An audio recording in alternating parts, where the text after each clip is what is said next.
Wishing you a great morning. Thanks for joining us. This is Global News Morning. I'm your buddy Bill, and we're talking music here with someone that might have a hit on their hands. This is an interesting story. Please join me in welcoming Grant Boyer.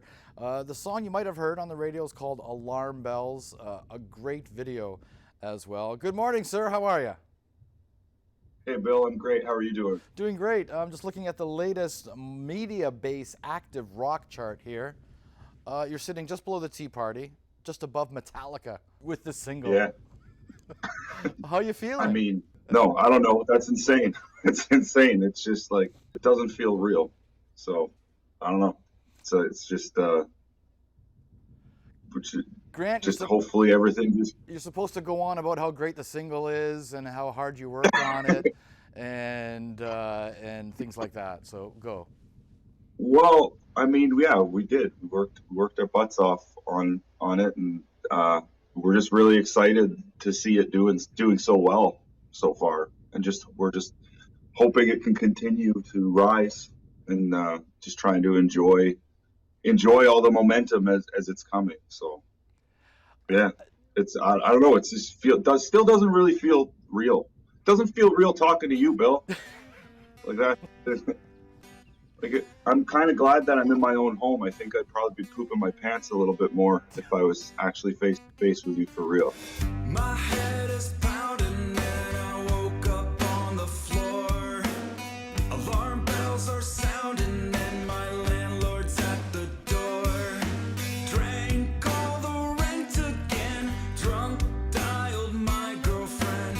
Now she's not my girlfriend anymore. 'Cause I'm never drinking again. We say it till the weekend. I'll never drink again. We say it till we're drinking. I'm sleeping in. Tomorrow I'm sleeping in. Should we have prefaced it with please drink responsibly message before we showed a little bit of this video? Possibly, yes. Like, it's obviously a joke song. Yeah. It's like, it's supposed to be funny, but I mean, there is also nothing funny about addiction, and there's not like that's a serious thing, and I do understand that. I do believe, though, that with everything in life, especially the sad stuff, like you have to be able to laugh, because it's kind of all you can do. What I get out of the song is the sentiment is a lot of people have felt the same way. A lot of people who might have had a few too many drinks say, oh, I'm never going to drink again. Next weekend rolls around. They're saying the same thing. Yeah, like, so yeah, like it's meant to be a joke, but there's also underlying, like, real stuff there. Like, it's like there is a serious message almost, right? Mm-hmm. Like, because anyone who has struggled with any sort of dependence on anything knows that. And it's like, and if you've never really felt it, try being away from your phone for a couple minutes, you know.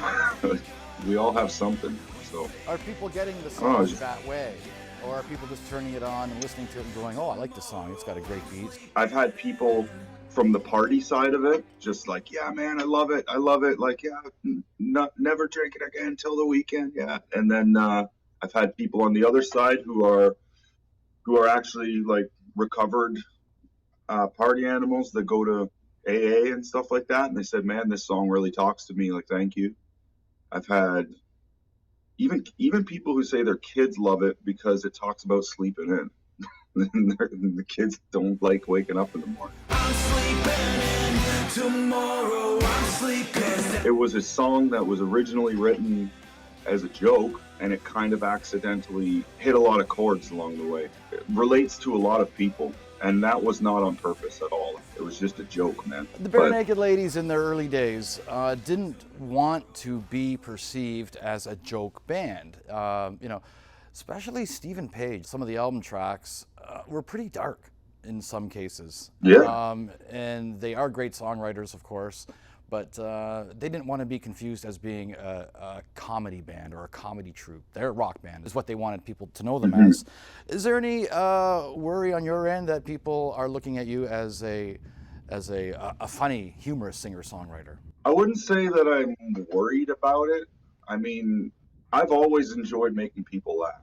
Like, I love that. Like that's probably my favorite thing to do. It's just to be like ask my wife, like it's probably annoying being around living with me because I don't turn off.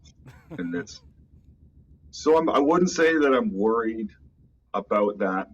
I I mean the majority of the music that I do write is a lot it's a lot more serious than this. So I guess I guess I just kind of hope that with the next single that comes out, I do hope that it is perceived and enjoyed as much as this first one because it's not a joke song. It's like a more of a typical kind of love song kind of thing. So I mean, I do hope that this next one, I hope that it is enjoyed the same way. But if it isn't, then this will have been a heck of a ride anyway. Before we wrap it up, don't call Grant Boyer dad rock. What is dad rock anyway? I don't know. You know what? If it doesn't have anything remotely electronic in it, then maybe that could be considered dad rock. I know there was when we were trying to do like the playlist thing, we got some comments where it was like, yeah, man, this is a good song, but you need to put some electronic stuff in there. And I thought to myself, well, that's not what this is. Like I love Magic Dragons and I love all that stuff, but that's not what this is. So maybe dad rock just means anything that's just guitars and drums and bass and singing. I don't know. What do you think dad rock is? I don't know. I'm not into defining things. Dad rock to Yeah. me would be something safe from the 70s, but Right. Yeah. No, yeah, exactly. That to me, that's what that is. But I guess to like, to a 20-year-old, you know, it might be something safe from the 90s, well, you are getting airplay, and that's great for a new artist. So keep it up. Take care and stay safe. Thank you so much, Grant Boyer. Appreciate it. Thank you so much.